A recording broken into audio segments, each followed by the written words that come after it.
Laisse pas les étiquettes qu'on t'a collées définir ton identité. Quand ils ont enlevé leurs yeux sur leur créateur, il y a quelque chose en eux qui a commencé à être fragilisé.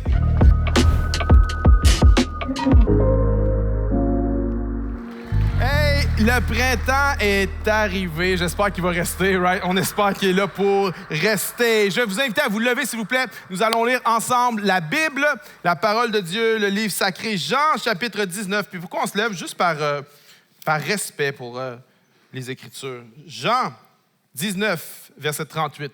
Aujourd'hui, on n'est plus dans notre série sur Joseph, mais on va parler d'un autre Joseph. Pas le Joseph de l'Ancien Testament, pas Joseph, le papa de Jésus, mais un autre Joseph, il s'appelle Joseph d'Arimathée.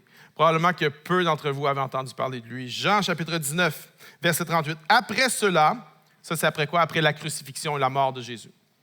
Joseph d'Arimathée, qui était disciple de Jésus, mais en secret, par crainte des Juifs, demanda à Pilate la permission d'enlever le corps de Jésus, et Pilate le permit. Il vint donc et enleva le corps. Nicodème, qui auparavant était allé de nuit vers Jésus, vint aussi et apporta un mélange d'environ 100 livres de myrrhe et d'aloès. Ils prirent donc le corps de Jésus et l'enveloppèrent avec des bandelettes, avec des aromates, comme c'était la coutume d'ensevelir chez les Juifs. Or, il y avait un jardin à l'endroit où il avait été crucifié, et dans le jardin, un tombeau neuf, où personne encore n'avait été déposé. Ce fut là qu'ils déposèrent Jésus, à cause de la préparation des Juifs, parce que le tombeau était proche. Le titre du message d'aujourd'hui, le courage d'être différent. Le courage d'être différent. Et avant de t'asseoir, regarde à un voisin et dis-lui ceci: t'es pas appelé à faire comme tout le monde. Dis ça à quelqu'un. T'es pas appelé, dis ça, vas-y avec conviction. T'es pas appelé à faire comme tout le monde. Puis après ça, tu peux prendre place. Le courage d'être différent. Je sais pas si t'es comme moi, mais j'ai jamais été très bon à me conformer. Une des choses que les gens font, les gens veulent être à la mode. Moi, j'aime pas ça, m'habiller à la mode. Il y en a, tu dis, ça paraît vraiment que t'aimes pas ça. Je sais, je suis au courant. Mais quand tout le monde veut faire quelque chose, moi, j'ai tendance à pas vouloir faire la même chose. Je me souviens, il y a quelques années, j'étais au Louvre à Paris. On visitait un musée avec ma fille Léa. Et il y avait une file d'attente, 3 heures d'attente. C'était énorme. Et je me disais, hey, c'est pas vrai que je vais faire ça. Alors, je me mets à chercher un peu partout. Puis je vois dans l'Agora, il y a un endroit, il y a une petite file, il y a quelques personnes. Je me dis, ça se peut pas. Ça se peut pas qu'on peut aller rentrer par là. Et je vais voir la femme qui était là, l'employée. Puis je dis, madame, est-ce qu'on peut rentrer par ici? Elle dit, mais oui. Puis là, je me suis dit, bienvenue en France, hein? Il y a une file de 3 km de long, puis il y a un employé qui peut faire rentrer du monde, mais on va pas le dire à personne. On va garder ça pour nous autres parce qu'on peut prendre un break plus long. Merci. Pourquoi tout le monde attendait? Parce que tout le monde faisait comme tout le monde, sans se poser de questions. Je crois qu'en 2025, si on veut suivre Jésus, être des disciples de Jésus, être des réplicats de Jésus, ça va nous demander le courage d'être différents. Dans plus de 78 pays dans le monde en ce moment, la persécution envers les chrétiens est en hausse. Le 13 février dernier, au Congo, il y a 70 chrétiens qui ont été enfermés dans une église et qui ont été décapités à la machette par des islamistes. Ça vient d'arriver, ces choses-là. Et ces crimes-là sont en hausse partout dans le monde. En Algérie, en ce moment, le gouvernement a fermé toutes les églises évangéliques. C'est interdit de se convertir. C'est interdit d'aller à l'église. Les chrétiens se réunissent clandestinement depuis quelques mois. C'est tout frais. Ça vient tout juste d'arriver. Si on veut marcher avec Jésus, ça va nous demander le courage d'être différent. Même si, nous, au Canada, c'est pas aussi intense que ça. Mais on doit bien avouer qu'on vit dans un monde qui est de plus en plus hostile au christianisme, de plus en plus hostile au message de Jésus. Et même nous, dans notre Canada, où tout est accepté, tu peux faire ce que tu veux, tu peux être ce que tu veux, mais quand vient le temps d'être ce que je veux être chrétien, ça passe un peu moins. Ça, c'est un peu plus offensant. Si tu veux suivre Jésus, même dans notre beau pays où on est libre, ça va te demander le courage d'être différent. Dans le texte qu'on a lu, le gars s'appelle Joseph. Joseph d'Arimathée était un homme influent. On sait peu de choses sur lui, mais voici ce qu'on sait. L'Évangile de Matthieu nous dit qu'il était riche. L'Évangile de Marc nous dit qu'il était respecté et qu'il était un membre du Sanhédrin, l'espèce de cour suprême à l'époque. En fait, c'est la cour qui avait condamné Jésus à mort. Il était membre de ça. L'Évangile de Luc nous dit qu'il était juste et bon.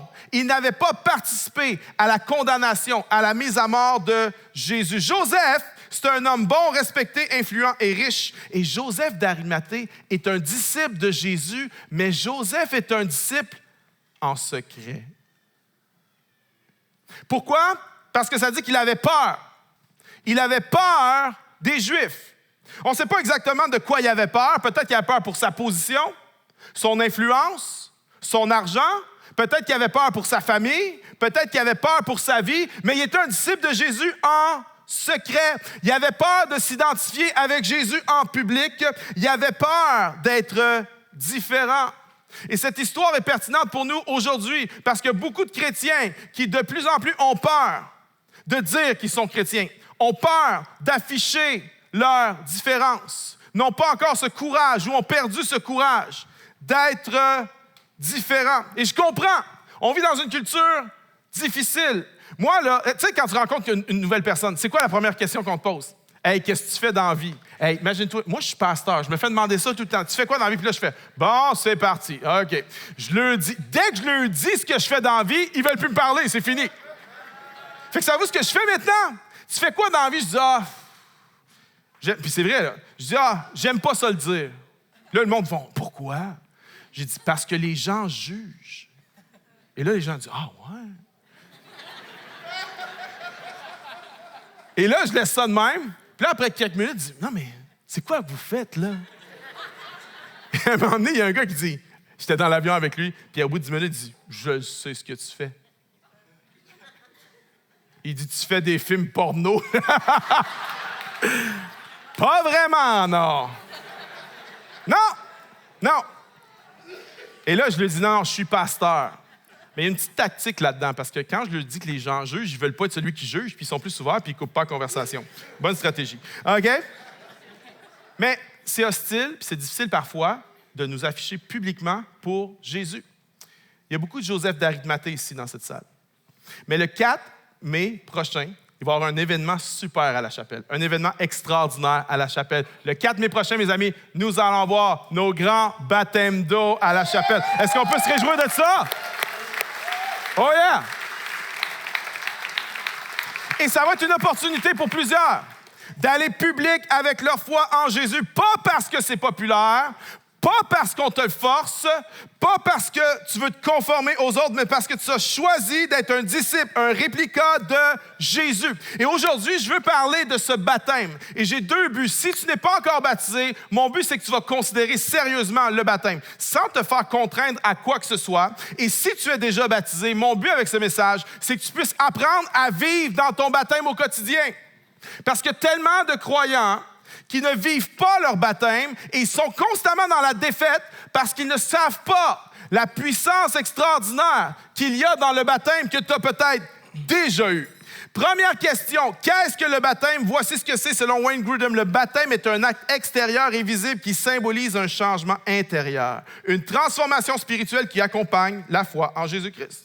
En d'autres mots, c'est le symbole extérieur d'une transformation qui a eu lieu à l'intérieur. Symbole extérieur. On me plonge dans l'eau, on me sort de l'eau. Symbole extérieur. D'une transformation qui s'est passée à l'intérieur. Quel genre de transformation? Une transformation multifacette. Une transformation extraordinaire. Mais je vous donne juste 3 facettes de cette transformation. La première, c'est la purification des péchés. Le baptême, c'est le symbole que j'ai été purifié de mes péchés par la foi en Jésus-Christ. Acte 22. Ananias va dire à l'apôtre Paul après sa conversion. Et maintenant, pourquoi tardes-tu? Lève-toi, sois baptisé et lavé de tes péchés en invoquant son nom. Le baptême, c'est le symbole de la purification de nos péchés. C'est le symbole du pardon de nos péchés. Y a-t-il des pécheurs dans la place? On est 5. En tout cas, s'il n'y a pas des pécheurs, il y a des menteurs, ça je peux te le dire. Y a-t-il quelqu'un de parfait? Monsieur Parfait, là? On aimerait ça te célébrer ce matin. Y a-t-il quelqu'un? Tes dents sont toujours blanches. Hein? Ton haleine est toujours fraîche. Même quand tu bois du café. Même quand tu manges de l'ail. Tu pètes puis ça sent bon. Monsieur parfait, quelqu'un? Personne? Non? Parce que la majorité d'entre nous, c'est pas ça. La majorité d'entre nous, on a fait des gaffes, bro.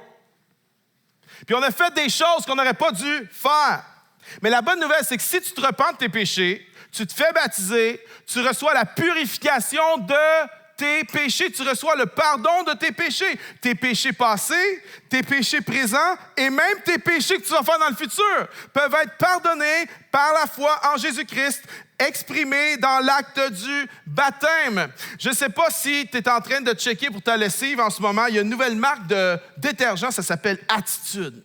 Puis on aime ça acheter québécois dans ce temps-ci, fait qu'on achète Attitude. Puis là, le débat, c'est Attitude, es-tu meilleur que Tide? OK? Moi, je pense que non, mais la question, c'est pas si Tide est meilleur qu'Attitude. La question, c'est le détergent le plus puissant dans l'univers n'est pas Tide, Attitude ou Arctic Power. Le détergent le plus puissant dans l'univers, c'est le sang de Jésus-Christ qui nous lave et qui nous purifie de tous nos péchés. Il n'y a pas un péché qui est trop sale pour que le sang de Jésus ne puisse pas le nettoyer. Pas un seul. Moi, en 20 ans de ministère, j'ai vu tellement de gens, j'ai vu tellement de personnes qui étaient, on avait abandonné sur leur cas. Tout le monde aurait dit, ils vont jamais changer. Et tout à coup, quelqu'un se repent de ses péchés, donne sa vie à Jésus-Christ, est baptisé, puis tout le monde fait « Wow! On n'aurait jamais pensé ça! » Il y en a, là, tu as donné ta vie à Christ, tu as tellement changé, tu as rencontré quelqu'un de l'école secondaire à la chapelle, puis il dit « Wow, t'es ici! » Puis il dit « Wow, t'es ici! » Pourquoi? Parce qu'il n'y a pas un péché que le sang de Jésus ne peut pas laver ou purifier. Et ça donne de l'espoir à chacun d'entre nous. Est-ce qu'on peut applaudir le Seigneur Jésus qui nous purifie de tout péché? C'est quoi le baptême? C'est le symbole de la purification des péchés. C'est le symbole aussi, de l'identification avec Jésus-Christ. Dans Romains 6, l'apôtre Paul va écrire à des chrétiens qui avaient déjà été baptisés, mais qui avaient besoin de se faire expliquer et rappeler en quoi consiste leur baptême. Savez-vous pourquoi? Parce qu'il y avait des combats avec le péché. Et Paul va leur amener comme solution. Il va leur expliquer leur baptême. Il va leur dire, ne savez-vous pas, Romains chapitre 6, on va sauter au verset 3 s'il vous plaît. Il va leur dire, Romains 6, 3, ignorez-vous. Il y a beaucoup de croyants qui ignorent le pouvoir de leur baptême. Même s'ils ont été baptisés, ils ignorent la puissance qu'il y a dans le baptême. Ignorez-vous que nous tous qui avons été baptisés en Christ Jésus, c'est en sa mort que nous avons été baptisés. OK, c'est weird. Quand tu as été baptisé dans la mort de Jésus. OK, quand Jésus est mort, par le baptême, tu es mort aussi. Verset 4. Nous avons donc été ensevelis avec lui dans la mort par le baptême, afin que, comme Christ est ressuscité d'entre les morts par la gloire du Père, nous de même, nous marchions en nouveauté de vie. Oh, il parle d'un mystère extraordinaire ici. Il dit, par le baptême, tu es identifié à Jésus-Christ. Par le baptême, lorsque Christ est mort, tu es mort avec lui. Et lorsque Christ est ressuscité, tu es ressuscité avec lui. Et il va donner une illustration au verset 5 pour nous expliquer ça. Il va dire, en effet, si nous sommes devenus une même plante avec lui par la conformité à sa mort, nous le serons aussi par la conformité à sa résurrection. Il donne une métaphore, il dit, tu es uni à Christ comme une même plante. Tu es uni à Jésus-Christ d'une manière organique.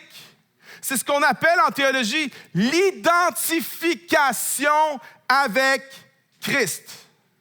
Christ est mort, je suis mort avec lui. Christ est ressuscité, je suis ressuscité avec lui. Et Paul leur explique quelque chose au verset 6. Nous savons que notre vieille nature a été crucifiée, est morte avec lui, afin que ce corps de péché soit réduit à l'impuissance et que nous ne soyons plus esclaves du péché. Paul va leur dire, si vous avez des combats, si vous avez des défaites avec le péché, c'est parce que vous avez oublié votre baptême. C'est parce que vous avez perdu de vue que vous êtes identifié à Jésus-Christ. Et quand tu perds de vue que tu es identifié à Christ, ton combat contre le péché va être beaucoup plus intense. Tu es un peu laissé à toi-même, comme on dit. Tu dis, mais pasteur, c'est compliqué ton affaire. L'identification, je comprends, OK? Je vais vous donner un mot plus moderne qui est un peu l'équivalent. Identification, ça me fait penser à quoi? Identité. Le baptême, c'est le symbole de la purification des péchés, mais le symbole, c'est le baptême qu'en Jésus, par le baptême, je reçois une nouvelle identité. Il y a un moi qui est mort. Le vieux bonhomme, il est mort. Le moi, on l'appelle la chair. Le moi qui veut aimer le péché. Le moi qui est addict. Le moi qui est égocentrique. Le moi qui est charnel est mort avec Christ. Et il y a un nouveau moi qui est ressuscité. Il y a un nouveau moi qui est né de nouveau. Et ce moi-là, c'est le moi qui veut obéir à Dieu. C'est le moi qui est libre de ses addictions. C'est le moi qui pense aux autres avant de penser à lui-même. C'est le moi qui est spirituel. Est ressuscité avec lui. Paul dit, tu es une même plante avec Jésus-Christ. Quand tu passes par le baptême, tu deviens une plante, organiquement liée. Tu peux pas défaire ça. C'est organiquement lié. Tu es un avec Christ dans sa mort et dans sa résurrection. C'est ta réalité spirituelle. Puis vous avez des problèmes avec le péché parce que vous oubliez ça. Fait qu'il va leur dire au verset 11, « Ainsi donc, considérez-vous comme morts au péché et vivants pour Dieu en Jésus-Christ. » En d'autres mots, apprenez à marcher dans votre identité. Faut que tu apprennes à devenir ce que tu es déjà. Faut que tu apprennes à marcher selon ce que tu es, pas selon ce que tu n'es pas. Parce que la majorité des combats dans la vie, c'est des combats identitaires. Le premier combat spirituel dans Genèse 3, les premiers humains, Adam et Ève, c'était un combat identitaire. Le serpent est venu les tenter. Comment ils avaient leur identité? En regardant à Dieu, en fixant les yeux sur Dieu. Mais le serpent les a convaincus d'enlever leurs yeux de sur Dieu. Et quand ils ont enlevé leurs yeux de sur leur Créateur, il y a quelque chose en eux qui a commencé à être fragilisé.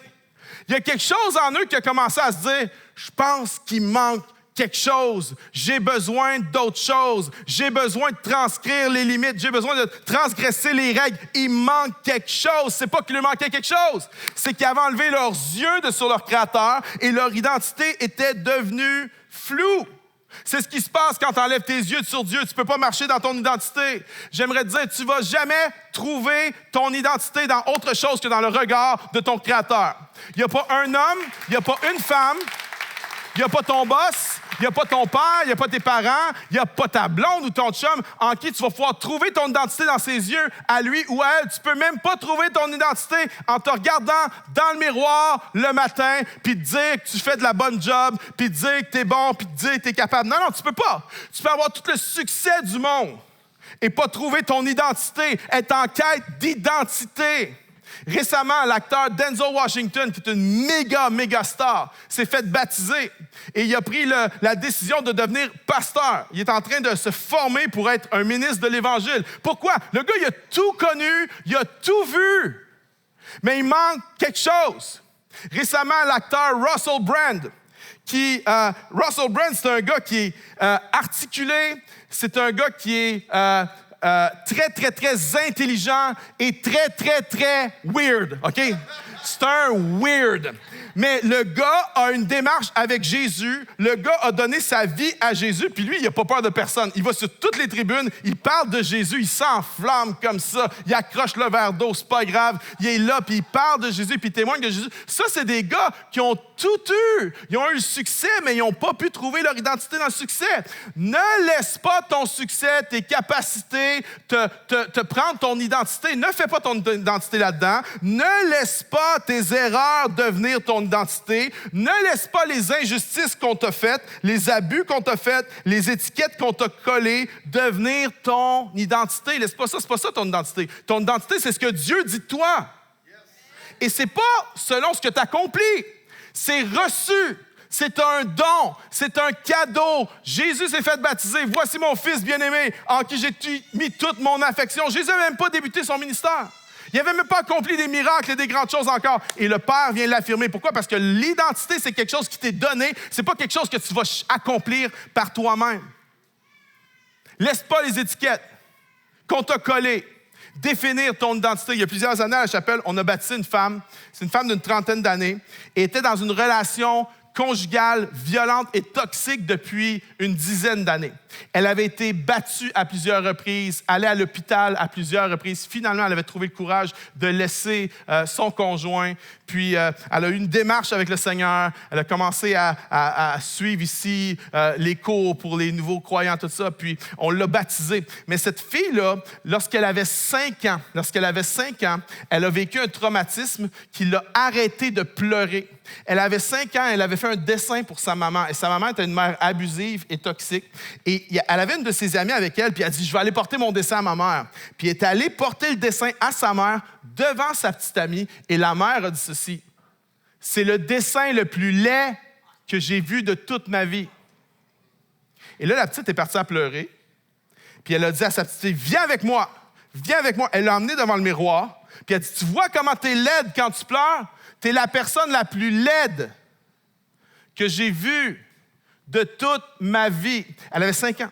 Puis elle s'est dit, ce jour-là, je me suis dit, plus jamais je vais pleurer. Mais elle a appris à connaître Jésus. Le Seigneur a commencé à la transformer. Elle a appris à découvrir c'est quoi sa véritable identité en Jésus, pas dans les étiquettes qu'on l'a collées. Et au bout de quelques mois, on l'a baptisée ici à la chapelle. Et quand on l'a baptisée, elle est sortie de la piscine, puis elle pleurait. Puis en sortant, elle disait, c'est des larmes de joie, c'est des larmes de joie. Pourquoi? Elle n'osait pas pleurer. Je vous parle d'un Jésus qui restaure l'identité que l'ennemi a essayé de te voler. Est-ce qu'on peut acclamer le Dieu qui nous donne une identité?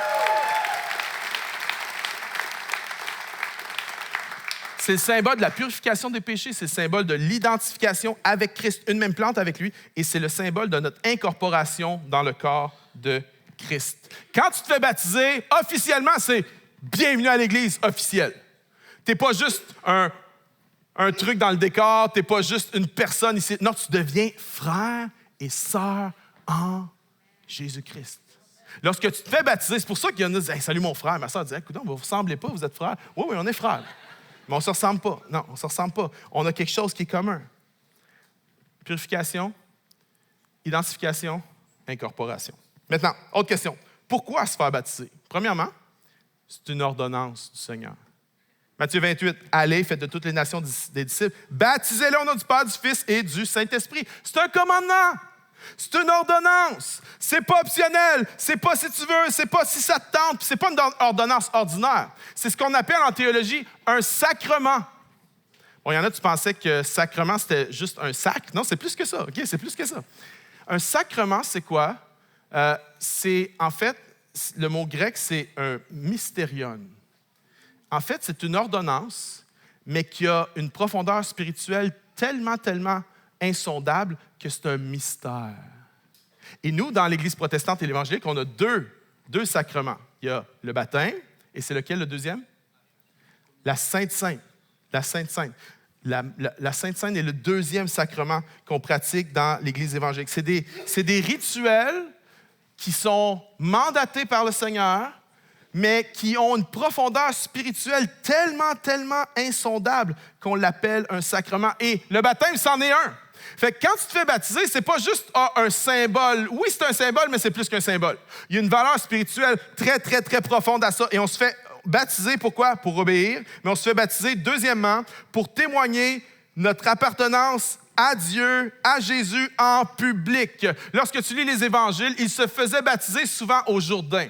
Okay. Une des raisons, c'est qu'il y avait de l'eau là-bas. L'eau est pas l'eau est rare au Moyen-Orient, donc c'était une des raisons. Mais il y avait d'autres raisons. C'est que c'est un endroit public. C'est un endroit où tu laves ton linge. C'est un endroit où tu rencontres des gens. C'est un endroit où tu vas te baigner. C'est un endroit public. Quand tu te fais baptiser, c'est une affirmation publique. J'appartiens à Jésus-Christ. Je crois que Jésus est Seigneur. Galates 3, 27 nous dit « Vous tous qui avez été baptisés en Christ, vous avez revêtu Christ. » Alors, quand je plonge dans cette piscine-là, OK, je me revêts de quelque chose. Je me revêts de quelqu'un. Et avant de revêtir Christ, je vais me dévêtir de quelque chose. Je vais vous illustrer ça ce matin. Je vais inviter mon ami Gustave à venir me rejoindre. Gustave, viens sur l'estrade avec moi. Est-ce qu'on peut l'accueillir, s'il vous plaît? Salut, Gustave. Gustave est un de nos pasteurs bénévoles ici à la chapelle. Il s'est joint avec nous depuis quelques mois, lui et sa famille. Puis on les aime, on les apprécie vraiment. Ils ont un impact dans notre Église. Est-ce qu'on peut juste les apprécier, les remercier pour ce qu'ils font? Et Gustave est un fan fini des Bruins de Boston.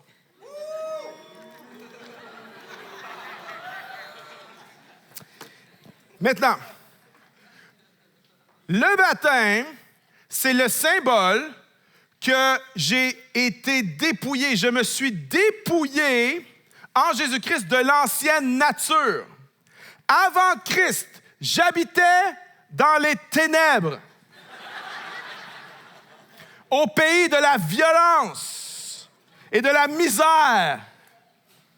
Et je me suis dépouillé, je dois me dévêtir de l'ancienne nature. C'est pas moi qui le fais, c'est Christ qui le fait. Pour moi, c'est Christ qui le fait en moi, mais je dois collaborer avec lui et je dois croire que lui est en train de le faire. Alors, quand on se fait baptiser, on est dépouillé de l'ancienne nature. Est-ce qu'on peut se dépouiller, s'il vous plaît? Enlève-moi ça, cette affaire-là. Enlève-moi ça. Ah! Vous voyez, c'est de même la chair, hein? Tu penses que c'est parti, puis ça revient au galop. Et voilà, c'est revenu. Non, on va se dépouiller du péché. On va se dépouiller, s'il vous plaît. Le vieux bonhomme à la coin dure. OK? Non, mais là, on va le faire pour vrai. Est-ce qu'on peut se dépouiller, s'il vous plaît, des œuvres de la chair? Se dépouiller du péché, se dépouiller de l'ancienne nature. Bon, maintenant qu'on est dépouillé, que Christ nous a dépouillés, maintenant, il faut revêtir quoi? Revêtir Christ. Je vais demander à Émilie de venir m'aider, s'il vous plaît, parce que...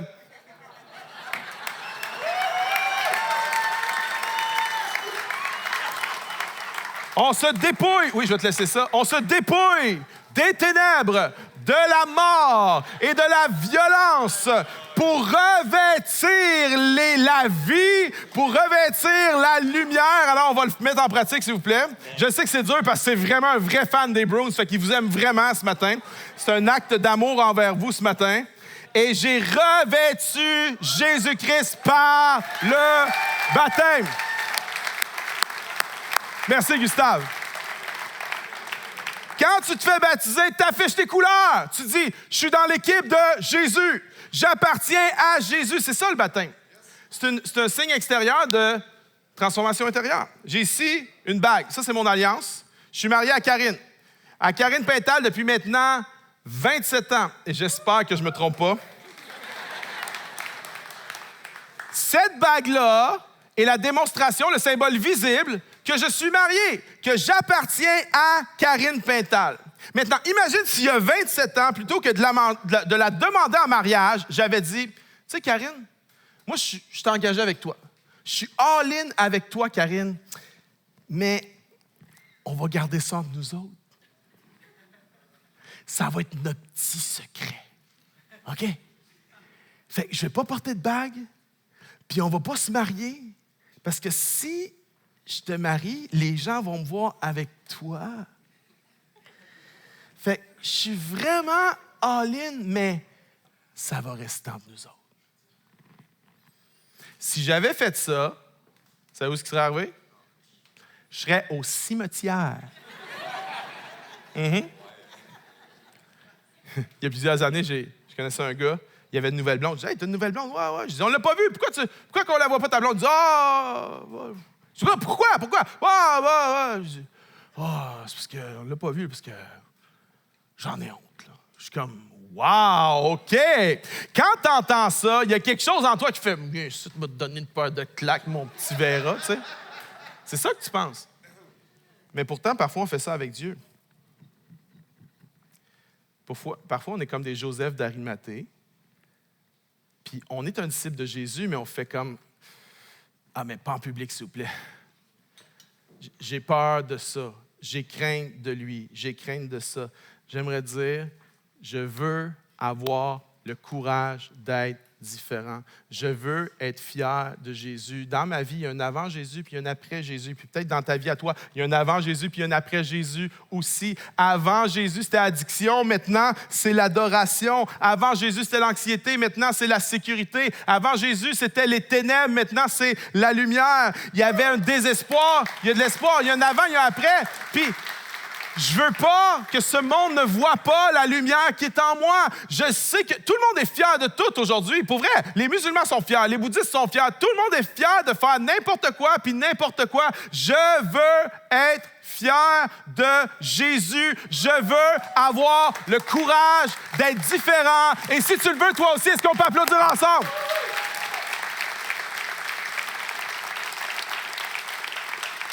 Pourquoi on se fait baptiser? Pour obéir et pour faire un témoignage public. Autre question, comment on se fait baptiser? Comment? Il y a deux façons, immersion ou aspersion. À la chapelle, on croit au baptême par immersion. Et une des principales raisons, c'est que le mot baptême dans la Bible, c'est le mot baptizo dans le grec. Et ce mot-là parlait d'une immersion totale. Baptizo, c'est le mot qu'on utilisait lorsqu'un navire coulait dans l'océan. Il était baptizo. Il y a des écrits qui datent du 2e siècle avant Jésus-Christ. Il y a un philosophe grec qui s'appelle Nicander. Et Nicander nous a laissé une recette de marinade, une recette de pickle au vinaigre dans laquelle il utilise le mot baptizo. Et il dit, tu prends le pickle, puis tu vas le baptizo, le plonger dans l'eau chaude. Puis après, tu prends le même pickle, puis tu vas le baptizo, tu vas le plonger dans le vinaigre. Puis tu dis, mais c'est quoi la morale de l'histoire? Voici la morale de l'histoire. Quand les pickles meurent, ils s'en vont au ciel avec Jésus. Alléluia. Non, c'est pas ça la morale de l'histoire. Voici la morale de l'histoire. Plonger, immerger. C'est pour ça qu'à la chapelle, on prend notre position, c'est que le baptême, c'est une immersion totale. Maintenant, il y en a qui ont été baptisés par aspersion. On n'a rien contre ça. On a même baptisé quelqu'un par aspersion parce qu'il y avait des limitations physiques puis il ne pouvait pas aller dans la piscine. La question, c'est pas, as-tu été baptisé par aspersion ou par immersion? La bonne question, c'est, est-ce que ta conversion était réelle? Est-ce que ta foi était réelle? Autre question. Qui doit se faire baptiser? Deux écoles de pensée. Les pédobaptistes et les crédobaptistes. Les pédobaptistes disent, on baptise les enfants. Les crédobaptistes, comme nous à la chapelle, on dit non, on baptise des croyants, on baptise des adultes. C'est pour ça qu'à la chapelle, nous, on a mis ces 14 ans et plus sous consentement des parents, mais on baptise des gens qui sont conscients de ce qu'ils font. Voici pourquoi. Il y a des dizaines de textes dans la Bible qui parlent du baptême et il n'y a pas un seul exemple qu'on a baptisé un bébé. Aucun. Maintenant, ce n'est pas par mépris pour les traditions, les autres traditions chrétiennes. On n'est pas en train de mépriser ça. On n'est pas en train d'être contre ça non plus. Mais le pattern biblique, c'est conversion, baptême. Conversion, baptême. Dans les évangiles, conversion, baptême. Dans les actes, conversion, baptême. Ça, c'est le pattern normal. Et un enfant ne peut pas se convertir. Si tu baptises un enfant, c'est toi qui prends la décision à sa place. Et nous croyons que chaque personne doit elle-même prendre la décision pour elle-même. Autre question. Est-ce que le baptême est nécessaire au salut? La réponse, c'est non. Absolument pas. Le baptême n'est pas nécessaire au salut. Il y a plusieurs années de cela, il y avait certaines personnes dans des églises plus traditionnelles qui croyaient que si un bébé n'était pas baptisé, le bébé, s'il meurt, il n'allait pas au ciel. Et ma femme a grandi dans une église évangélique comme la chapelle. Ses parents ont choisi de ne pas la faire baptiser parce qu'ils veulent attendre que le jour qu'elle sera adulte, elle pourra prendre la décision pour elle-même. Mais dans la famille, ça faisait jaser. Une des tantes de ma femme était à freak out parce qu'elle disait, mais là, elle n'est pas baptisée. Si elle meurt, elle n'ira pas au ciel. Alors, ce qu'elle a fait, à l'insu de mes beaux-parents, à un moment donné, la tante de ma femme a prétendu la garder, mais elle l'a kidnappée, puis elle l'a emmenée à l'église catholique pour faire baptiser le bébé au cas où, OK? 25 ans plus tard, elle l'a avoué elle-même en riant. Alors, ma femme, elle ne le savait pas. Elle est catholique. Ma femme est catholique, puis elle ne le savait pas elle-même. Est-ce que le baptême sauve? Non. Voici pourquoi. La Bible est claire. Le salut, c'est par la grâce, par le moyen de la foi. Ce n'est pas le baptême qui sauve. Si le baptême sauve, comment ça se fait que le brigand qui était à côté de Jésus sur l'autre croix, comment ça se fait que Jésus il a dit « Aujourd'hui, tu vas être avec moi au paradis ». Il n'a pas eu le temps de se faire baptiser, right? Pourquoi? Le baptême ne sauve pas. Mais voici la vérité, c'est que dans le Nouveau Testament, Baptême et salut sont tellement indissociables que parfois on lit le texte puis on a l'impression qu'il dit qu'il faut être baptisé pour être sauvé. C'est pas ça, c'est que ça va ensemble. Dès que les gens se convertissaient, ils se faisaient baptiser. Et dans beaucoup d'églises, il y a des visions un peu distorsionnées du baptême. Dans certains milieux chrétiens, lorsque quelqu'un veut se faire baptiser, il dit « Je crois que Jésus-Christ est le Fils de Dieu, je veux marcher avec Jésus », on attend, on dit « On va voir si tu es assez sanctifié. » On va attendre. Mais le problème avec ça, c'est qu'on doit faire une liste des péchés qui sont acceptables ou non acceptables. Et le problème avec la liste, c'est qui va faire la liste? Qui est assez pur, qui est assez sage et intelligent pour faire la liste? Vois-tu, Jésus n'a pas fait de liste. Il est venu payer le prix pour tout ça. Alors, moi, je ne peux pas dire, toi, tu ne seras pas baptisé. Non, je peux te questionner, je peux t'amener à réfléchir, je peux te dire peut-être que tu devrais attendre, mais ce n'est pas mon rôle de dire, tu ne te feras pas baptiser. Ce n'est pas à moi de dire si tu crois en Jésus-Christ. Ce n'est pas à moi de dire si tu crois que Jésus est Seigneur. Ce n'est pas à moi de dire ça. Et dans certains milieux, c'est un peu malsain, je dirais. Et je parlais avec une fille, une de mes amies, il y a quelques années, puis elle m'expliquait que dans son église, en Europe, c'était comme ça. C'était tellement rigide sur le baptême. Puis le pasteur disait, non, mais là, je ne suis pas sûr que tu es assez sanctifié pour te faire baptiser. Puis il y avait un gars dans l'église, il voulait se faire baptiser. Il voulait tellement. Puis à chaque fois, il demandait au pasteur de se faire baptiser. Puis le pasteur disait, non, t'es pas assez sanctifié parce que le gars fumait la cigarette. Fait que le pasteur il avait dit, tant que tu fumes la cigarette, tu pourras pas être baptisé. Puis ça le fatiguait, il voulait se faire baptiser. À chaque fois qu'il y avait un baptême d'eau, le gars, il était pas content. Puis à un moment donné, il y a un baptême d'eau à l'église. Puis le gars, il est en arrière de l'église, puis il fait les longueurs. Il fait les 100 pas comme ça. Puis il est juste étrange, il est juste bizarre. Il est bizarre. Puis il marche comme ça. Puis le pasteur le regarde, jette un petit coup d'œil de temps en temps, jette un petit coup d'œil de temps en temps. Puis à un moment donné, le gars, il part à courir dans l'arrière. Puis il se met à crier « Au nom du Père, du Fils et du Saint-Esprit! Amen! » Et il saute dans la piscine. Maintenant, est-ce qu'il était baptisé? Oh! Pasteur Loïc a dit oui. Non! Tu ne peux pas te baptiser toi-même. C'est un autre disciple qui te baptise. C'est pas obligé d'être un pasteur. C'est pas obligé d'être quelqu'un avec une soutane. Mais c'est un autre disciple qui te baptise. Tu ne peux pas te baptiser toi-même. Fait que tu dis, je me suis baptisé chez nous dans mon bain, je vais le faire tous les jours. Non. Non. C'est un acte public qui est performé par d'autres croyants. Si tu crois que Jésus est Seigneur, si tu veux être un disciple de Jésus, tu veux être un réplica de Jésus, je veux te mettre au défi de te faire baptiser le 4 mai prochain. Prochaine question. Est-ce que je devrais être rebaptisé? Pourquoi? Parce qu'il y a des gens qui ont été baptisés par aspersion. J'aimerais dire non. Si tu as été baptisé par aspersion, pas besoin de te refaire baptiser. Il y a des gens qui se sont fait baptiser et qui se sont éloignés du Seigneur. Est-ce que je dois me faire rebaptiser? Non! Non. Si ta conversion était réelle, puis tu n'as pas fait ça sous la contrainte, tu n'as pas besoin de te faire rebaptiser. Par contre, il y a des gens qui se sont fait baptiser, il n'y avait aucune conscience de ce qui se passait. Soit on l'a fait à leur place, soit ils étaient trop jeunes pour avoir conscience de ce qu'ils faisaient, soit c'était sous la pression de d'autres gens, de la famille, des amis. Il y a des gens qui se sont fait baptiser dans des sectes, puis ça ne voulait pas dire que Jésus est Seigneur, ça voulait juste dire que Jésus, c'est un des autres. Alors, si tu es dans une de ces situations-là, oui, tu peux te refaire baptiser. Puis, à la limite, nous autres, là, si tu dis « faut que je me refasse baptiser », on ne va pas se battre avec toi, là, okay? On va te rebaptiser, c'est pas... Autre question. Qu'est-ce qui t'empêche d'être baptisé? Qu'est-ce qui t'empêche? Ça, c'est une question que je te pose à toi. Je vais inviter Dylan à venir me rejoindre, s'il vous plaît. Qu'est-ce qui t'empêche d'être baptisé? Il y en a qui vont dire « ouais, mais moi, je ne connais pas ça, puis je ne sais pas comment ça va se passer. » C'est très, très simple. On va mettre une genre de petit bain sur l'estrade ici. Puis, tu vas venir, puis ça se fait simplement, mais ça se fait dans la joie, dans la célébration. Tu n'as pas besoin de parler en avant, t'as pas besoin de... On ne va pas te mettre un micro d'en face. Oui, merci, Dylan, tu peux nous m'aider. On va pas te mettre sur le spot, dire quelque chose. Non, on va juste célébrer avec toi, OK? Puis, on va aussi t'expliquer comment ça va fonctionner. C'est pour ça qu'on a une petite formation. On a un cours d'introduction au baptême. Pourquoi? Pour t'expliquer comment ça va fonctionner et pour répondre à tes questions. Il y en a qui vont dire, ouais, mais moi, là, c'est parce que mon problème, c'est que j'aime pas l'eau. J'ai une bonne nouvelle pour toi. On a baptisé plus de 1000 personnes à la chapelle et on n'a jamais perdu une seule personne dans l'eau. Jamais. C'est jamais arrivé. Il y en a qui disent, l'eau va-tu être frette? Non, l'eau ne sera pas frette. On plug l'eau chaude sur le truc. Alléluia. Il y en a qui disent, ouais, mais moi, c'est parce que là, il faut changer pour ça. Puis moi, je ne veux pas me mettre tout nu devant tout le monde. C'est quoi? On est d'accord avec ça. On est d'accord avec ça. On ne veut pas que tu te mettes tout nu devant tout le monde, puis on ne veut pas te voir tout nu non plus. Alors, il y a des cabines privées pour se changer. Il y en a qui disent, ouais, mais moi, je suis gêné de venir tout seul sur le stage. Tu ne viendras pas tout seul. Il va y avoir un pasteur qui va être avec toi pour te baptiser. Et il va y avoir un accompagnateur, quelqu'un que tu vas choisir toi-même, qui a eu un impact dans ta vie spirituelle pour te baptiser. Il y en a qui disent, ouais, mais moi, je ne suis pas parfait. J'attends d'avoir réglé cette affaire-là avant de me faire baptiser. J'aimerais dire, ne laisse pas ton imperfection t'empêcher d'être baptisé. La question que tu dois te poser, c'est, est-ce que je veux vraiment suivre Jésus?